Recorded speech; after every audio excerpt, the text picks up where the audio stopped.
खटकती रहे जो दिल में वो हसरत हम भी रखते हैं। परम आदरणीय श्रीमान प्रधानाचार्य जी, समस्त शिक्षकगण एवं इस सभा में उपस्थित सभी श्रोतागणों को मैं मयंक शर्मा, सिविल अभियंत्रिकी ब्रांच द्वितीय वर्ष का छात्र, सादर नमन करता हूँ। सर्वप्रथम आप सभी को स्वतंत्रता दिवस की हार्दिक शुभकामनाएं।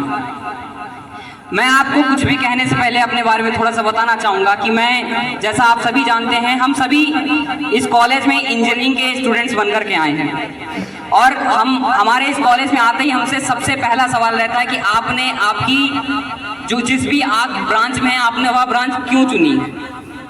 और हम सभी का जवाब भी यही रहता है कि हमारे माता पिता ने बता दिया, हमारे भैया ने बता दिया या हमारे चाचा ने बता दिया, तो हमने इस ब्रांच को चुन लिया।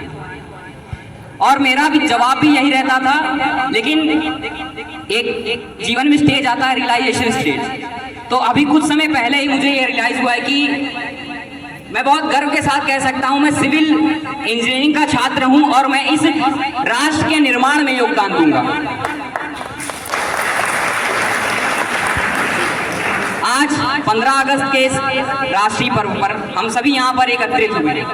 आज के दिन जो झंडा लहराता है वह सिर्फ हमें यह याद नहीं दिलाता कि हमें आज़ादी दान में मिली है, बल्कि वह यह याद दिलाता है कि आज़ादी तो खून, पसीने और बलिदान से छीनी गई है।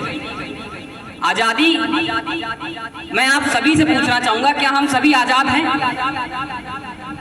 हाँ, आजाद तो हैं, परंतु सिर्फ शारीरिक रूप से। मानसिक रूप से हम अब भी गुलाम हैं। गुलामी सिर्फ जंजीरों से नहीं होती है, गुलामी उस सोच से होती है जो हमें डरना सिखाती है, जो हमें कमजोर बनाती है, जो हमें चलो जैसा चल रहा है चलने दो पर मजबूर करती है।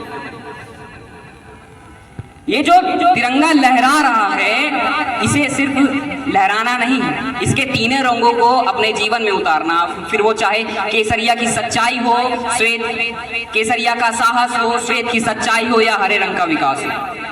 मैं इस सभा में उपस्थित सभी युवाओं से, सभी मेरी बहनों से कहना चाहूँगा कि हमारे